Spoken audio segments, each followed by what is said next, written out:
আপনি প্রচণ্ড রেগেছেন, একজন রিকশাওয়ালা আপনার পায়ের উপর চাকা তুলে দিয়েছে, আপনি রেগে চোখ লাল করে তাকিয়েছেন, ঘুষি দেবেন বা রাগ করবেন। এমন সময় দেখেন আপনার পাশেই এমপি সাহেব দাঁড়িয়েছে, আপনাকে ডাক দিয়েছে, আপনার রাগ কি থাকবে? তাহলে এমপিকে দেখার কারণে আপনার রাগটা চলে গেল, ঠিক না?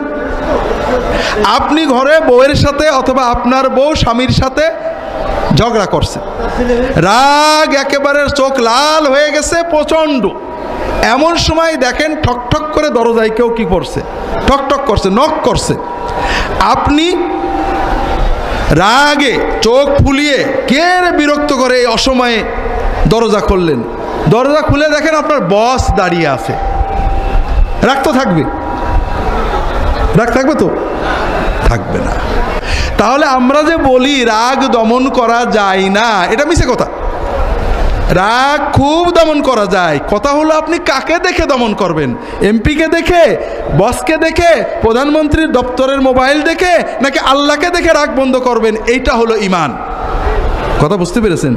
যখন আপনার ঈমান সবসময় অ্যাক্টিভ থাকবে, প্রচণ্ড রাগ হয়েছে, চড় মারতে কিল মারতে মন চাচ্ছে, গাল দিতে মন চাচ্ছে, কিন্তু আল্লাহ দেখছে, বেফাস কথা বললে রাগ করবে,